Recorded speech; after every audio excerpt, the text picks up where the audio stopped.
غزوہ تبوک کس کو یاد نہیں ہے؟ غزوہ تبوک کا موقع ہے، گرمیوں کے دن تھے، مسلمانوں کے پاس سامان نہیں تھا، اللہ کے حبیب علیہ السلام نے اعلان کیا اللہ کی راہ میں صدقہ دو، خرچ کرو۔ حضرت عمر کا ذہن دیکھیں، کہتے تھوڑے پیسے زیادہ ہیں، آج موقع ہے صدیق اکبر سے آگے بڑھنے کا۔ اچھا ہمارے پاس پیسے زیادہ، ہم کہتے ہیں آج موقع ہے آگے بڑھنے کا، نئی والی موٹر سائیکل لوں گا، اس سے اچھے ماڈل کا موبائل لوں گا، اس سے اچھے ملک میں جاؤں گا۔ ہم دنیا کے کمپٹیشن میں مارے گئے۔ صحابہ کا کمپٹیشن بھی کیسا، نیکیوں والا کمپٹیشن تھا۔ کہتے نبی پاک نے مانگا ہے اسلام کے لیے اپنا آدھا مال لے کے چلے جائے۔ کہتے ہیں مجھے انتظار تھا کہ صدیق اکبر رضی اللہ عنہ کیا لاتے ہیں۔ حضرت عمر رضی اللہ عنہ کو جو مال تھا نا وہ دکھنے میں زیادہ تھا، حضرت ابوبکر صدیق جو مال لے کر آئے نا وہ تھوڑا تھا۔ تو آپ تو ہو سکتا ہے اس وقت دل میں خیال آیا ہو کہ آج لگتا ہے ابوبکر صدیق سے میں آگے بڑھ جاؤں گا۔ سیدنا ابوبکر صدیق مال لے کر آئے، اللہ کے حبیب علیہ السلام فرماتے ہیں کہ ابوبکر کیا لائے ہو؟ کہتے حضور گھر میں جو کچھ تھا سب لے آئے۔ اے ابوبکر گھر والوں کے لیے کیا چھوڑا ہے؟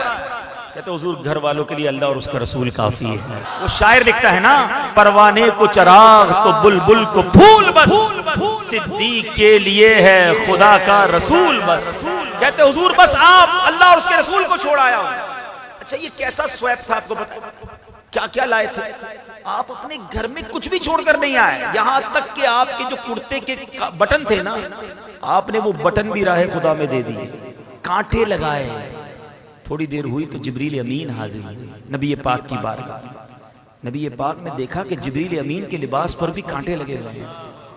ارشاد فرمایا اے جبریل یہ کیسا لباس پہنا ہے؟ کہتے حضور آج میں نے نہیں، آسمان پہ جتنے فرشتے ہیں اللہ کو ابو بکر کی ادا ایسی پسند آئی ہے کہ سارے فرشتوں نے یہ لباس پہنا ہے۔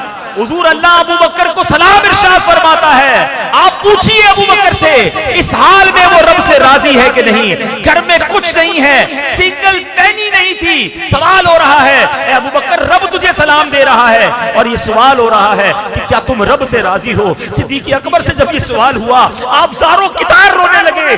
آپ کہتے ہیں میں اپنے رب سے کیسے ناراض ہو سکتا ہوں یا رسول اللہ میں رب سے راضی ہوں۔ اللہ اکبر۔ حضرت عمر فاروق نے اس دن وہ تاریخی جملہ ارشاد فرمایا، فرماتے ہیں میں نے جان لیا میں ابو بکر سے کبھی آگے نہیں بڑھ سکتا۔ سبحان اللہ۔ تمنا تھی وَإِنفَاقُ مَالِي عَلَيْكَ، زندگی کی بڑی تمنا تھی کہ حضور پر اپنا مال قربان کروں۔